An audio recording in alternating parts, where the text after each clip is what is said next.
So CNN pushed on this story about a media organization called In the Now, and they run this headline: Russia is backing a viral video company aimed at American millennials. The fascinating thing about the Russian narrative, and often when they poke fun at Sputnik and Ruptly, I don't poke fun, but accuse them of being propaganda outlets, is that they never do the same thing to Al Jazeera, which is directly funded by the Qatari government. So clearly it is political, but it also could just be, hysteria. We've got Russia hysteria, we've got Trump-Russia collusion, all this nonsense that makes everybody, freak out. Now, here's the thing. I do think Russia has a political interest in funding certain news outlets. Of course they do. And that's why RT and Sputnik often cover very particular kinds of stories. Here's what we're going to do. This is the story, and we'll skim through it. But I want to start with this tweet thread from Rania Kalik. So she is one of the hosts of an In the Now channel called Soapbox. In the Now is your typical, in my opinion, typical left-wing anti-imperialist narrative. It's not the mainstream intersectional left, the authoritarian progressive types. It's more so about American intervention being wrong. And admittedly, on a lot of those issues, I do align with, someone like Rania. Not entirely. I just think U.S. getting involved in foreign war tends to lead to bad things. But let's just go through her tweet thread. We'll keep my politics to the side. She said, Facebook has suspended all of In the Now's Facebook pages, apparently in coordination with CNN, on the grounds that In the Now doesn't disclose who funds it, Ruptly. This is an outrageous standard that is not applied to other outlets like NPR or AJ+. AJ+ is the digital arm of Al Jazeera. Ruptly is I believe it's partially funded by Russia. I don't think it's entirely funded by the Russian government, but it is definitely Russian. She said, this is after weeks of CNN digging around to find dirt on us. We then reached out to CNN and let them interview us, which felt more like a police interrogation. The interview didn't like my anti-war political views, even attacked my criticism of Trump's coup in Venezuela. CNN says it was alerted to In the Now by the German Marshall Fund, which receives funding from the U.S. government. So here you have a U.S. government-funded outfit prompting CNN to help get us kicked off Facebook. This is a case where the U.S. government has found a legal loophole to suppress speech. In this case, speech that is critical of destructive U.S. government policies around the world. Even if you hate what I say in my videos, you should be outraged by this speech suppression. I am greatly concerned with Facebook taking down these pages, and I fully recognize the complicated nature of what RT does. When I was in Sweden, for instance, I was reached people associated with RT and associated with people associated with RT. Like, they really, really wanted me to let them run footage that I had produced in Sweden. And I said, no, I'm not going to do it. I will not do any work or exchange any funds with any Russian affiliated sources. I like America. I'm not a fan of what Russia does. And I do believe Russia does these things because they have a political interest in doing so. So here's the thing. Should Rania and her associates be taken off of Facebook simply because Russia provides them some resources to do the thing? No. Rania has a ton of followers. I don't know exactly how many she has, but she's got 134,000 followers. She's not a random individual. She has a prominent voice, and she's been doing this work for a very, very long time. And the ideas she puts forward she's an American. These are not extreme political views. She's just anti-war. I can absolutely respect that. I don't like the fact that, someone would, it's complicated because what propaganda, how these companies function, and it's true for American outlets too, is they don't tell you what to say, right? Russia is absolutely not telling Rania what to say. At least I believe that's the case. What they do though, is they provide funding to certain outlets to try and amplify certain messages that could benefit them politically. And Al Jazeera does the same thing. Al Jazeera puts forth extreme progressive intersectional ideology, which is extremely damaging to America, and it's exacerbating the culture war. Why aren't we talking about their influence? The point is, ultimately, I think we should be critical of who's funding what, but at a certain point, you gotta say, hey, look, Rania is an American with an American opinion.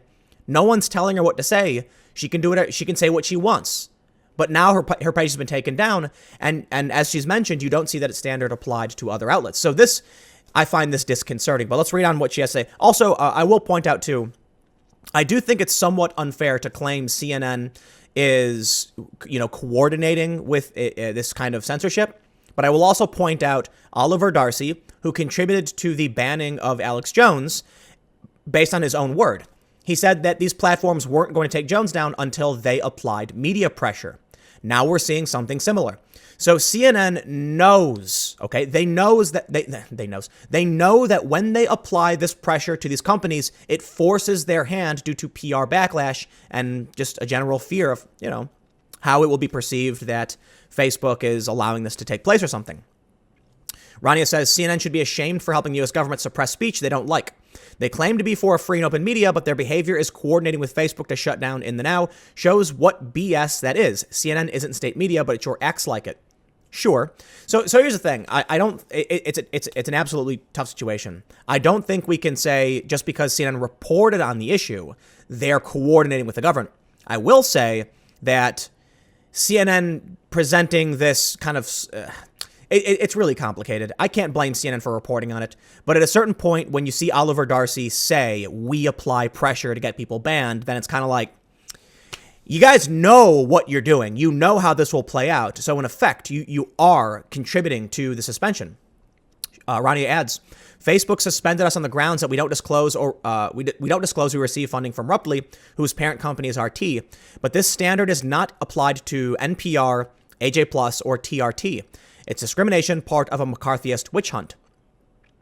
She said, on a side note, CNN kept asking if I have editorial control at In the Now. I do.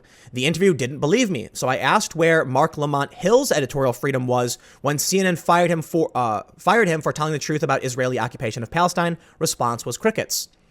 And so here's the thing, right? Ultimately, I don't want to rattle on too long. They do make it seem like here in the CNN story, Facebook suspended the pages on Friday, saying it would reach out to the people running them to ask that they disclose where the pages are run from and their affiliation with their parent company in order to get them back on the platform. So they make it sound like they can come back on the platform if they disclose their funding. Listen, I think disclosing funding is important. I do. And NewsGuard, which I know people have been critical of, I actually lean towards liking. They make it very important that in order to be certified, you must disclose your funding sources, okay? At least one of the criteria. And I absolutely respect that. I think that In the Now should disclose some of their funding. And they say in the CNN story that Maffick Media, which is the parent, I believe it's the parent, Maffick is the company that runs these different pages. They said that one of the people behind it said that it, where's the quote? I'll just tell you. Basically, one of the guys involved with Maffick said it's just not common that people publish who funds them on Facebook. Like, they don't include that information. Well, you should. I think that would be fair because I would be critical of certain funding sources while still acknowledging people have editorial freedom. I trust Rania. I trust that Rania has a legitimate opinion. I think the information she's producing, it's biased for sure, right? My content is, I consider what I do kind of like centrist, center partisan content. I'm like moderate and I have my opinion too. And I have no problem with bias. I have an issue with honesty and accurately presenting facts. And while I'm critical of a lot of Rania and their opinions, I don't think we agree on many things. I think we agree on some things like intervention is bad. I don't think you should silence people over this. And I had activists reach out to me following Ilhan Omar's the complaints about her statements on Israel. And my stance is pretty much, if you're going to complain about cultural sensitivities, then Omar should apologize. But I had activists saying, will I defend her free speech? Well, she wasn't censured. She wasn't removed from any committees. They simply said, will you apologize for this? And she said, okay. Now, Trump called on her to resign, but he didn't force her to do anything. So there we go. Free speech is fine. However, this is an instance where look, the stance they take on Venezuela is much more to the left than mine, because I'm very critical of Maduro, but I'm also concerned about American intervention. So we'll see what happens. I'm kind of tepid on a lot of these issues, but they're very clearly leftist anti-war personalities who have had their pages shuttered. Not okay. I think that's bad. Allow the speech to exist. But at the same time, I don't think the pages should have been suspended. Absolutely not. I think they should have reached out and said, we would prefer it if you would do these things. Okay. I also think it's important that Facebook holds an even standard and makes the other pages do the same thing. Al Jazeera Plus should not be removed, even though I think their content is really awful. And these pages should not be removed, even though I recognize that In my opinion, Russia funds certain voices for political reasons. It is beneficial to Russia to provide resources to these people who will say good things about Venezuela. Yep, not a fan of that.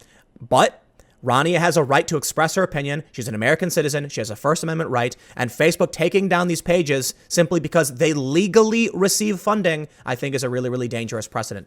Now, lastly, CNN often is accused of pushing this narrative to get people banned. I can't go that far. I can't, because I think, I was criticized by the far left for questioning it's going down. I have no intention of getting anyone banned, right? I reached out for a statement from Jack Conte about people who are upset that It's Going Down wasn't being removed from Patreon while publishing certain potentially life-threatening information. And I wanted to comment. Does Patreon have a political bias in how they approach things? And they accused me of colluding to get them removed. Like, Tim Pool called Jack Conte and got him banned. No. I'm just trying to understand. And so I can say a similar thing to CNN here. And following what happened with It's Going Down, I've taken a pretty firm stance on not name dropping people. Okay, so even, when I was on Joe Rogan, I avoided calling out certain individuals that I don't want to get banned. In the wake of the Patreon scandal with Sargon getting banned, I avoided naming any of the bad actors on Patreon because I don't want to repeat what happened with It's Going Down. Here we can see that CNN is presenting a story. It's more Russia hysteria. I think there's legitimate reasons to be concerned. But listen, Rania, Rania and the Americans she worked with, they have opinions that they're allowed to have. And if you have a problem with that, then you need to counter that with information, not suspension. I understand we're in trying times. I understand we are at odds with Russia and other nations, especially the BRICS nations. So it's tough. It really is. But I don't think this is the answer.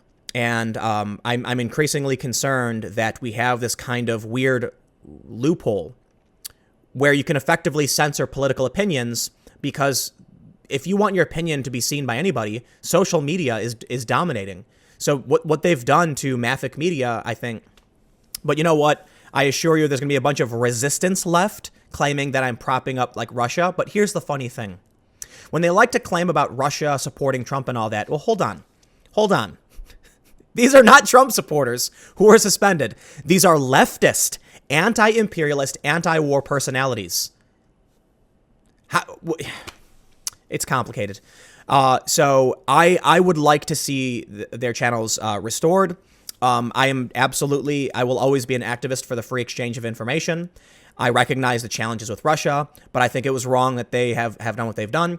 But at the same time, Facebook may reinstate them, it seems. So, like the opinion or not, I think they have a right to be heard. We'll see what happens. I don't know. I don't want to, I went long. I'll see you guys on the main channel at 4 p.m. youtube.com/Timcast.